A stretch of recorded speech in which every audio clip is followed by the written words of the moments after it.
Alrighty, what is the worst status effect of Season 7? We're talking the main bunch, not all the god knows how many personal, unique additions or otherwise ridiculous cavalcade of debuffs this game has to offer. Just good old bleed, burn, rupture, sinking, tremor, poise, and charge. The main keywords for consideration when building teams for a vast majority of people. Let's set up a criteria, shall we? I know some of you really hate when I do that, but hear me out. First off, is it actually fun to play? I'll keep this on a scale of 1 to 5 based on how much screaming is involved while trying to make use of said status. Second off, how effective is its effects? Damage is the highest priority for most, but I'd argue those statuses with more utility elements are worth going over here. Once again, this is a scale of 1 to 5, since I reckon there's a level of granularity to each. Finally, how flexible is it? Do you have to build a team around it to get any use from it? Is it forced to use a payoff? Can it act as a standalone? Is it just strapped onto units for the sake of being there? How destructive is it when offered as a secondary status? This one I reckon should be graded as a 1 to 10 compared to the rest. There's a lot of consideration here, and honestly, the IDs and egos make the status rather than the status itself. This means a status can get a rating between 3 and 20 thereabouts. The lower the score, the more dire a status is in need of help, I reckon. Well, that and how much I dread actually having to use it. Anyhow, without further ado, let's get this slop list out of the way. Bleed. I'll be real here, bleed used to be one of my favorite status effects, but that was mainly when I abused it in the Mirror Dungeon during Season 4. There, Bloody Mist was the single most broken ego gift in existence, and has since needed to be nerfed several times to bring it back in line with the rest of the game's offerings. Anyhow, what does Bleed do? It deals fixed damage equal to potency every time an attack skill rolls a coin to hit, or for every individual clash made while having it. After dealing the damage, count reduces by 1. When all count is reduced to 0, potency gets reduced to 0 as well. As fixed damage, this is very strong and only gets stronger the more coins an enemy has to use.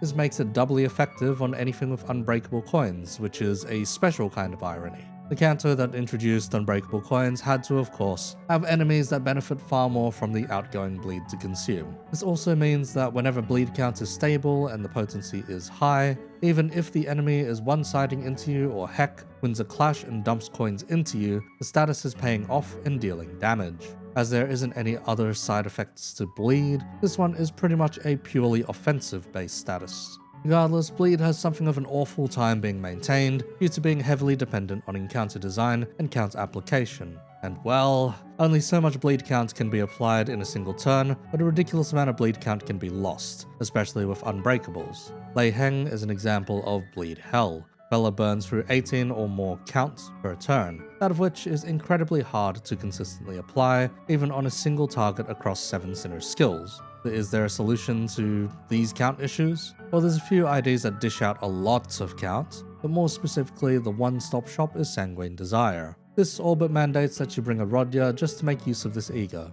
It also makes you build teams with this ego in consideration in order to get the most of Bleed to begin with. Let's ask the questions, shall we? How fun is Bleed to actually play? Well, for the most part, it's a very straightforward status, but is heavily torn down by encounter design, favoring throwing unbreakables at us for the sake of it. Honestly, I'd consider it something of a baseline for the rest to go by, so a 3 out of 5. You have to be more fun than Bleed to go higher than this. How effective is it? The status does matter in accelerating battles, and as an offensively oriented one, does exactly that. More damage and plenty of instances of it. We can shove this as a 5 out of 5, I reckon. It pretty much always does as it says on the tin without any waste. As for the most abstract and painfully subjective part of this criteria, the level of flexibility. Well, the long and short of it is, you must include a Rodya for Sanguine Desire, out of which is locked to Walpurgis, making it particularly annoying. The Rodya IDs we should use this with are a tad troublesome, as we have one Blood Fiend, a Kurokuma Ganger, and an NCOP Inquisitioner. Well, there is the Ring member, but I wrote this script before then. While the Blood Fiend is a solid enough pick, it does make you want to run other Blood Fiends alongside. Speaking of, Blood Feast is a pool of bleed damage that has been dealt out during this encounter. Blood Fiends can consume Blood Feast in order to power up their attacks quite dramatically and stack up unique self-buffs and whatnot. This translates often to more coin power, bleed, and damage, as well as enhanced skill freeze. But functionally turns bleed consumption into charge, which is a different kind of maddening. While it's worth mentioning in order to say bleed has some kind of return for dealing damage in the form of more damage, it is restricted only to Blood Fiends and the Blood Feast scaling egos. Kurokuma Ishmael does nothing with it, neither does the rest of her gang. Payoff here isn't forced, but it is heavily encouraged. As for whether or not it can be run standalone, the if we dip into bleed can we get its effects? Hell no.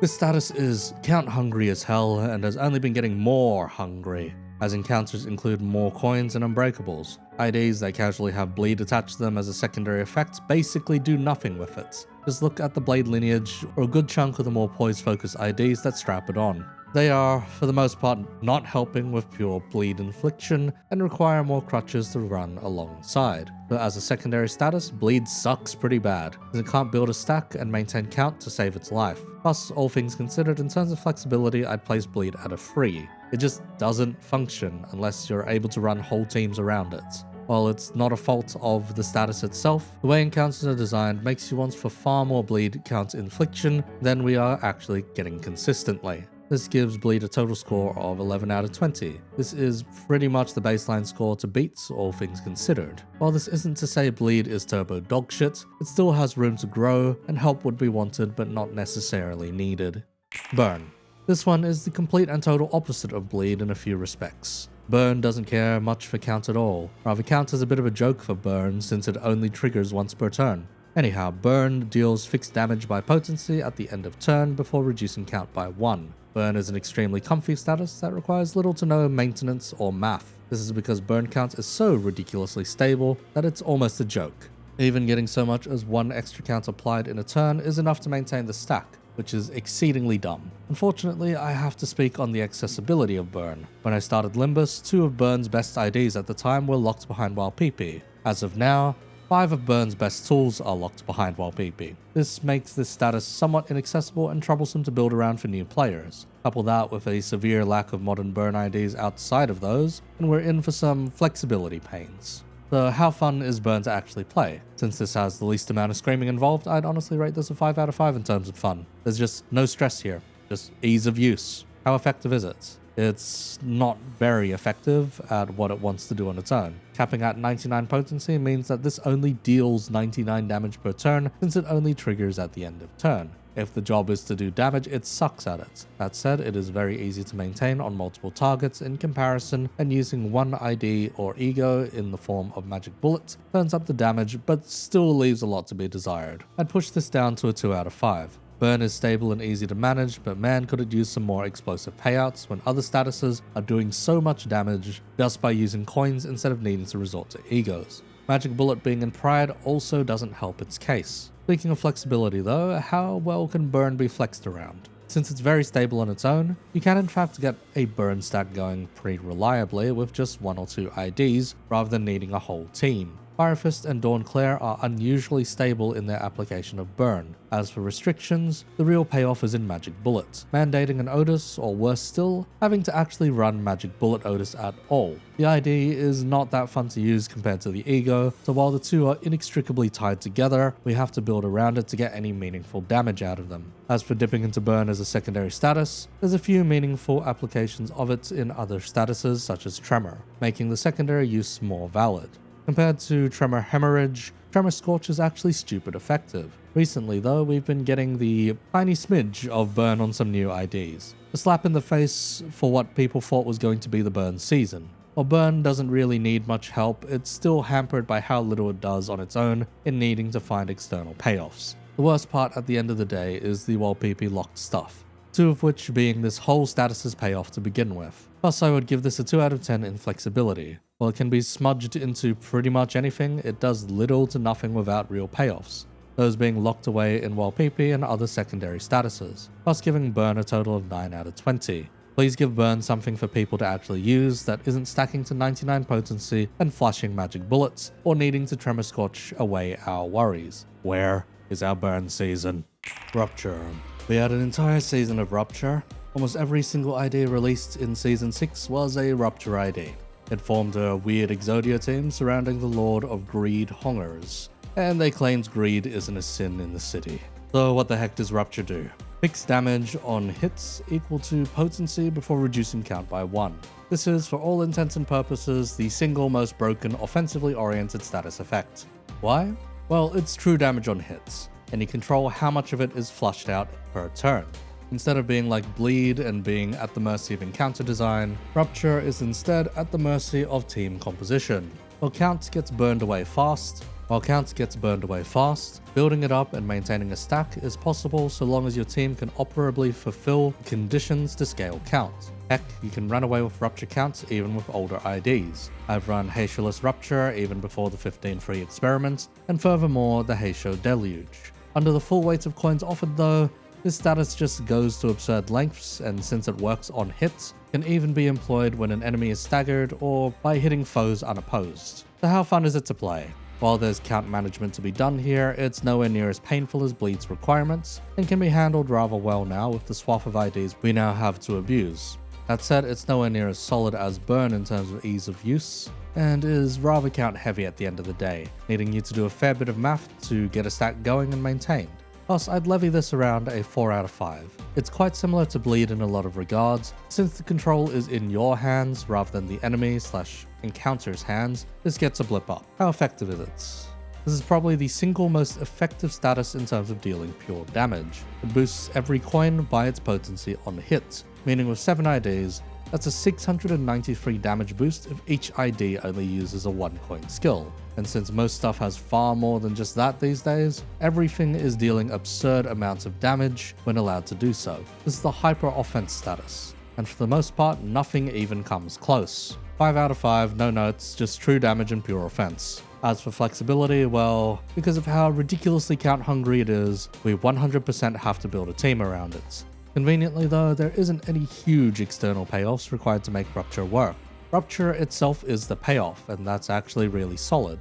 Moving along though, Rupture is one of the most tacked on status effects in the game. Way too many things have it without being particularly stable. Rather, potency is slapped everywhere without count. W Corp is most criminal of this. Blood Fiends too. Dipping into Rupture is quite useless since it needs to properly stack in order to do anything meaningful. This is actually a very strict status in its usage, plus I can only in good faith give it a 3 out of 10.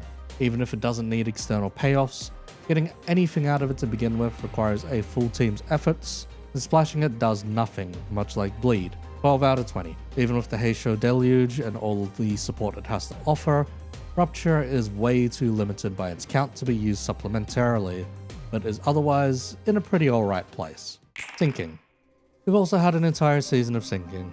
Rather, it feels like we've just gotten a whole extra season of sinking with this one. This is one of the more complicated statuses that doesn't just read as deal more damage. Sinking trivializes a lot of encounters just by the merits of its effects, those being on hit deal sanity damage equal to potency, then reduce count by 1. Anything that doesn't have SP takes direct Gloom damage instead. Functionally, this is Rupture but for SP, and Gloom favored Rupture on anything without SP. At first, this doesn't sound particularly insane until you realize that SP governs the entirety of the game's running through coin flips. At 45 SP, you have a 95% chance to flip heads, and thus more easily win clashes, while at negative 45 you only have a 5% chance, meaning only 1 in 20 coins will actually flip heads. Killing off coin power through this status is indeed very broken, and solves the clashing in many an encounter. As I came into this game during Season 4, this status has a special place in my heart, with the maids, butlers, and the wild hunts all being very damn cool. That said, this status has got way too much to it. Rather, I reckon it's the one with the most payoffs total, perhaps only rivaled by Tremor. Using sinking often feels like a well-oiled machine, but count is still a bitch. In terms of fun, the math involved in utilizing sinking is easier than both Rupture and Bleed, but nowhere near as easy as Burn. There are many IDs that inflict a good amount of sinking count, and plenty of IDs that help maintain it in a variety of ways, making this status surprisingly more comfy to make use of. I'd be happy to give this a 4 out of 5, though most of that rides on the back of a certain Night of Despair.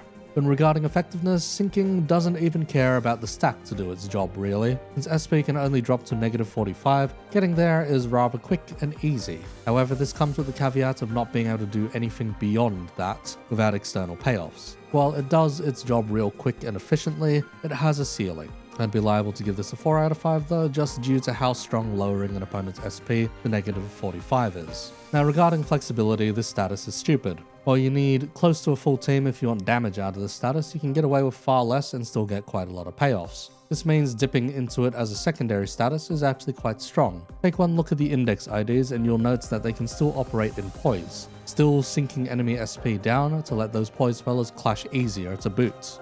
Realistically speaking, this means even the smallest dip into this status is dumb against pretty much everything but minus coins. If we look at the kinds of payoff sinking has to offer, there's a lot more than just damage here. There's panic type changes with a wide variety of effects, all real easy to activate even with the small amounts of sinking. That said, if we want to convert things into damage, we've only got a few viable options, all of them dependent on either a Yi Sang or a Gregor for maximum effect. With those restrictions in mind, the count requirements and low ceiling, I think I can give this an easy 6 out of 10. The flexibility of this status is quite ridiculous all things considered. For a total of 14 out of 20, our highest so far. If anything, sinking needs some of the least help, I reckon. Tremor. I have way too long a history with this status. Rather too many fellows thought I was delusional for considering this status particularly good.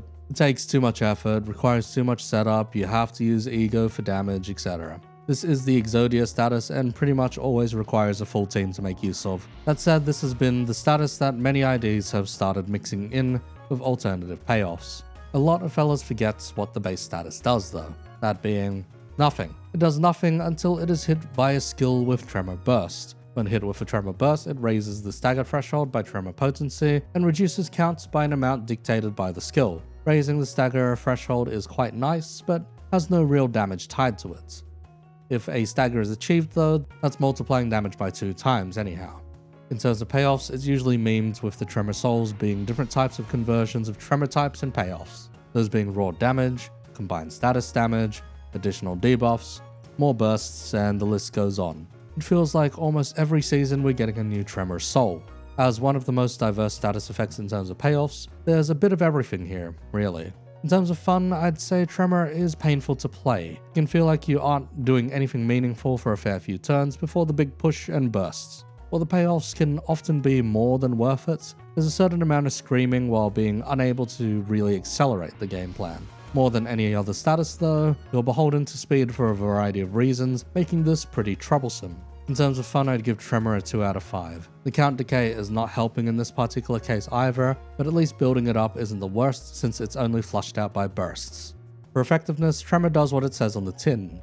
The only issue is, not everything has closely clustered or easy to reach stagger bars. Heck, anything without a stagger bar just makes the status useless without any additional payoffs or Tremor conversions. Plus, in terms of effectiveness, I'm gonna have to place this as a 3 out of 5. The chance of this status doing literally nothing just works too hard against it. When regarding flexibility though, Tremor is another one of those easy to implement secondary statuses. As long as even one count stabilizer exists in the composition, Tremor is allowed to exist there.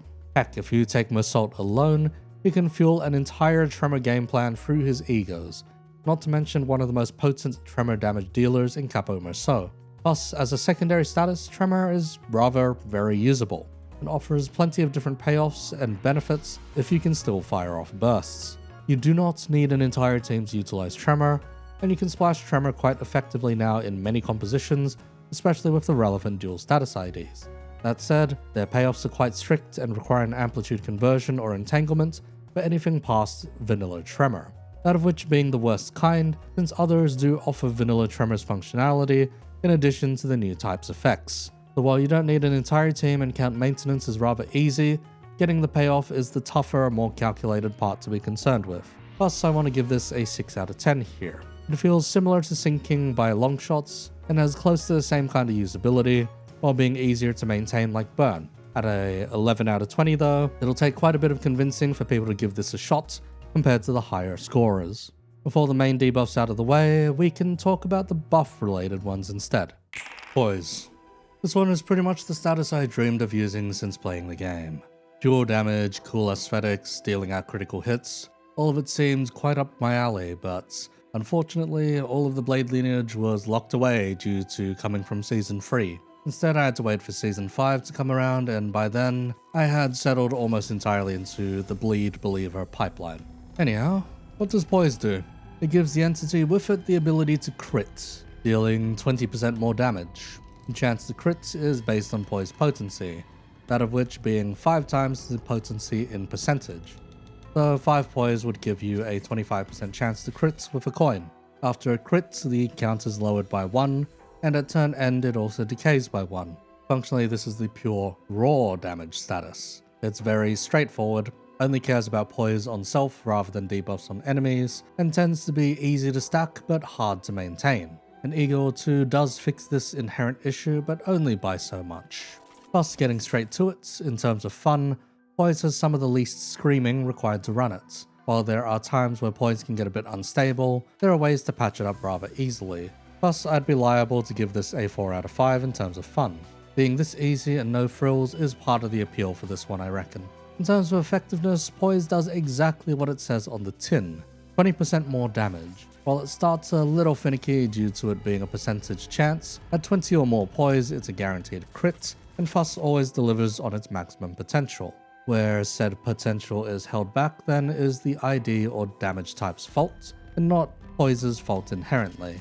Plus, in terms of effectiveness, if only due to how simple and far it can indeed scale, this is an easy 5 out of 5. Now, in terms of flexibility, Poise can be slapped onto basically anything and equal more damage as long as you are either lucky enough or can stabilize it through other means. Poise doesn't need a team, and only a few synergies do exist in order to boost up various IDs and their Poise management. Otherwise, they have some of the most flexible IDs to shove around, as the payoff is mostly in critical damage to begin with, and there are ways of boosting damage dealt, often within said IDs and the Sinner's kits alone.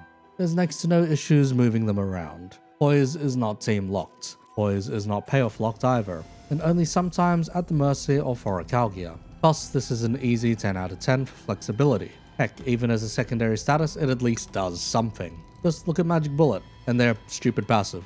Plus, this is as close to a perfect score as I reckon we'll be getting. 19 out of 20. Poise eats this criteria for breakfast and it isn't even close.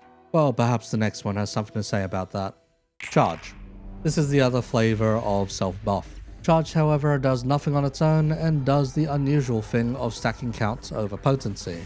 Potency can also exist without count, which makes some interactions a tad weird, but otherwise adds consistency to those that care about potency and not necessarily about counts. Anyhow, it's a resource built through skills that can be expended to empower some other skills. I'll be honest, I hate charge. There's an entire rant about it in the Ring Duo video if you'd like to take a look at that. Alright, it decays by 1 at the end of turn, like Poise. This one I especially hate doing so since it throws off a lot of math. Anyhow, as charge does nothing on its own unless consumed by the ID's skills, it's a little difficult to rate. In most cases, it gets damage and coin power, and in others, there are extra effects tied to it. So I'll go with that specific train of thought while rating it, I suppose. In terms of fun, I hate this status, but I cannot deny that it's about as comfy, if not more comfy than Poise to use. If it weren't for the weird 20 count cap with decay, then it'd have a perfect score. But otherwise, this is easily a 4 out of 5 in terms of having next to no screaming, besides electric screaming. In effectiveness, well, considering it is usually coin power and damage, can't say it isn't doing its job. However, I need to place the caveat of some conditions not letting you burn charge counts for their benefits unless you are over a certain amount of charge, making some strategies a lot slower than they otherwise would be. For those two facts alone, I'd be more so placing it at a 3 out of 5. In flexibility, charge is one of the kings of it. Charge doesn't need a team, and having one doesn't always make it more efficient either. It's one of those, you've got to force a team to make it work that way. That said, Project Moon has been designing towards that direction and improving synergies between, though none are exactly essential. Charge as a secondary status effect is very vanilla. It's pretty much a no-nonsense timer that counts upwards to allow a Sinner to unveil their full capabilities. Broadly speaking, you'd be looking at Podya, Madonka, and the 2 new Ring Fellas, all of which are powerful IDs despite their charge rather than because of it. Most bonuses to charge just accelerates it rather than enabling it to function, but all things considered, charge is quite self-sufficient. Payoffs are all within kits too. Really, I have to give charge a 10 out of 10 here, and I bloody hate it. On my own criteria, outlined here, charge is a 17 out of 20. I wish there was grounds to say it needs improvements, but realistically speaking, it's more functional than a lot of the other statuses ever will be. So what does all of the above mean then? Have we found a single worst status? It's Burn. Project Moon, please just save Burn. I'm tired of using Dark Flame. I've abused it enough in LobCorp. Ruiner even. Don't make me continue abusing it in Limbus Company. Scorch is a nice side grade too, but please, just something that doesn't require us to skew a team composition towards Pride or Tremor. Just let Burn and play in the Wrath pool, and be a real bunch of pissed off fellas and fiery sinners. That would be for the best, I reckon. Anyhow, this one I class under slop videos, kinda second monitor content. I'm slowly getting back into the swing of things, but unfortunately my throat kicked the bucket during Easter for some reason. It's kind of recovered, but as you can hear, it ain't perfect. Once again, thanks to my patrons, Artie and Derp, your continued support means a lot. As per usual, community Discord is open and I still need to pay rent. So like the video if you enjoyed the content and subscribe if you'd like to see more Project Moon related stuff in the future. Though I think I'll be releasing something 40k related this week. We'll see how that ends up going.